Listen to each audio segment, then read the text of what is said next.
হিন্দু শিক্ষক গণপতি চক্রবর্তীর কাছে দীর্ঘদিন যাবৎ চাঁদা দাবি করে আসতেছিল ক্ষমতাসীন দলের একদল চাঁদাবাজ এবং সন্ত্রাসীরা।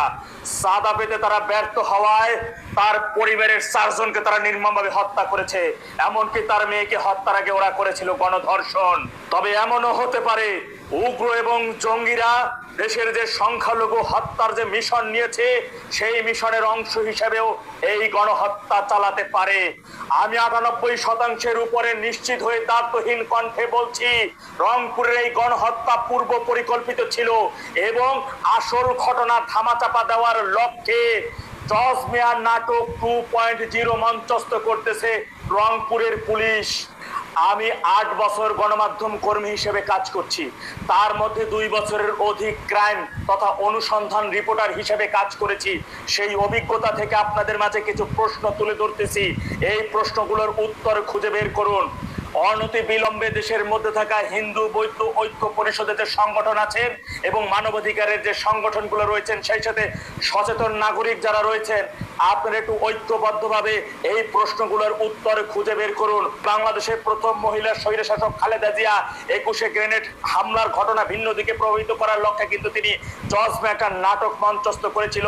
বর্তমানে তারই খুনি পুত্র ফ্যাসিস্ট তারেক ক্ষমতা, সেও এই গণহত্যা জজ ম্যাটার নাটক 2.0 সফল করার লক্ষ্যে পুলিশকে দিয়ে ভিন্ন একটা গল্প মঞ্চস্থ করেছে।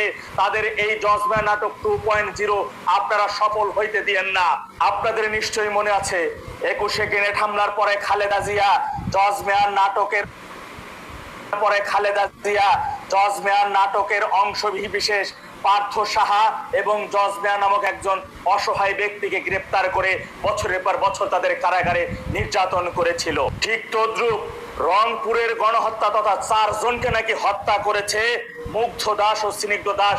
একজনের বয়স উল্লেখ করা হয়েছে 23 বছর, অন্যজন 19 বছর। এই 19 বছর এবং 23 বছরের 2 জন যুবক, তারা 4 জন মানুষকে কোনোভাবে হত্যা করতে পারে না। আর সেই সাথে ইয়াবা, আর একটা রুমের মধ্যে বসে যদি দরজা জানলা না আটকানো হয় সেখানে তো ইয়াবা খাওয়া যায় না, ওটা একটা ধোয়া জাতীয় মাদক। সেখানে নাকি তারা ইয়াবা খাইতে গেছে ছাদের উপরে। যারা এই ইয়াবার কারবারি করে এদের থেকে জানবেন ছাদের উপরে খোলা আকাশের নিচে কোনোভাবে ইয়াবা খাওয়া যায় না। এরপরে এখানে বলা হয়েছে বিল্ডিংটা ছিল 3 তলা, যারা অন্য একটা বিল্ডিং দিয়ে সেই বিল্ডিং এর ছাদ থেকে এই বিল্ডিং এর ছাদে আসছে, তারা 2 জন মানুষ ইয়াবা খাইতেছিল। তখন ওই শিক্ষক নাকি, এটা শেষ রাতের ঘটনা, সেই শব্দ শুনে তিনি ছাদে গেছেন। এরপরে তাকে নাকি যে দেখে ফেলেছে, কাউকে বলে দিবে, এই আতঙ্কে তার গলার গামছা দিয়ে তাকে পেঁচিয়ে মেরে ফেলছে। পুলিশ বলেছে তার লাশ নাকি ছাদের মধ্যেই ফেলে দিয়েছিল। এখন প্রশ্ন, তখন যদি ভোর রাত হয়, আপনি নিজে ছাদের নিচের যে রুম, সেই রুমে আপনি ঘুমাবেন, আপনার ওই ভোর রাতে ওই ছাদের উপরে 2 জন বসে বাবা খাইতেছে, আর সেই শব্দ এমন কি শব্দ হয়েছে যে আপনি এই রুম থেকে দরজা জানলা সব বন্ধ, আর ছাদের উপরে বসে কি কথা বলতেছে সেটা আপনি শুনে ফেলছেন। আগে নিজেকে দিয়ে একটু পরীক্ষা করেন। এরপরে সেই লাশের একটি ভিডিও, কিছু ছবি আমি কমেন্ট বক্সে দিয়ে দেব। পুলিশের ওই অফিসার রংপুরের, ওই আপনারা জানো ওর মুখের বলা গল্পকে বিশ্বাস করেন, এই কারণে তিনি একটু ইমোশনাল ভাবে বলতেছেন যে 13 বছরের তারও একটা বাচ্চা আছে। তিনি তার গল্পের সূত্র ধরেই একটু বলি, তিনি বলতেছেন ওই শিক্ষক তিনি ছাদে গেছেন, তিনি দেখে ফেলছেন, এই কারণে তাকে হত্যা করেছে। এরপরে তার চিৎকার শুনে তার স্ত্রী এবং তার কন্যা মাস্টার্সে শেষ করেছেন, তারা তখন উপরে যে যাইতেছিল তখন সিঁড়ির মধ্যে নাকি তাদের হত্যা করেছে। বুঝলাম এই 3 জন বিতর্কের খাতিরে, বুঝলাম এই 3 জন দেখে ফেলছে, এই কারণে তাদের হত্যা করছে। তাহলে 13 বছরের যে মাসুম শিশুটা বিছানার মধ্যে শুয়ে আছে, ও তো আর দেখে ফেলে নাই কিছু, তাহলে ওকে কেন হত্যা করলো?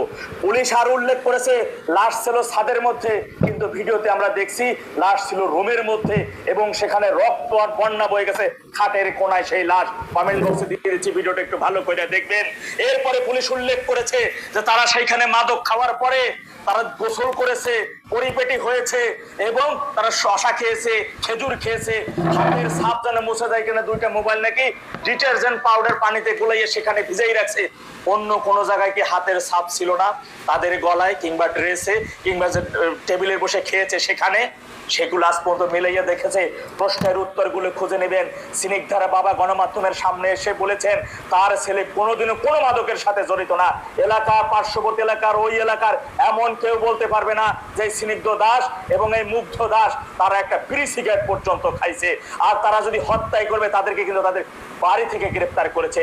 কালবেলা দেখলাম নিউজ করেছে যে তার এই ঘটনা শোনার পরেই ওই স্নিগ্ধ দাসের বাবা তার সন্তানকে পুলিশের হাতে তুলে দিয়েছে। আর এই ঘটনা শোনার পরই তার বাবা কিভাবে বুঝতে পারলো যে ঘটনার সাথে তার সন্তান জড়িত।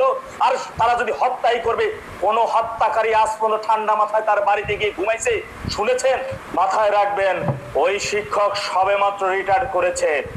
অবসরকালীন তার অনেক বেশ কিছু টাকা আছে। এই টাকা তার জন্য আমার কাছে তথ্য আছে, ওখানকার অনেকেই বলেছে বিএনপির একটা দল তার কাছে দীর্ঘদিন যাবৎ চাঁদার জন্য চাপ দিতেছিল। এই চাঁদা না পেয়ে তারা এই গণহত্যা ঘটিয়েছে। এরপরে পাশের এই ভিডিওটা একটু ভালো করে দেখেন। পুলিশ ওই বাসায় যে তদন্ত করতেছিল, একজন পুলিশ সদস্যদের যে গায়ে যে জামাটা, সেই জামাটাই এই ঘটনায় যাদেরকে গ্রেফতার করেছে দুজনকে, এই দুজনের একজনের গায়ে। একটু ভালো করে জিনিসটা লক্ষ্য করে দেখেন। এই ঘটনার দুইটা বিষয়কে প্রাধান্য দিয়ে আপনারা নিরপেক্ষভাবে সর্বোচ্চ জায়গা থেকে তদন্ত শুরু করুন।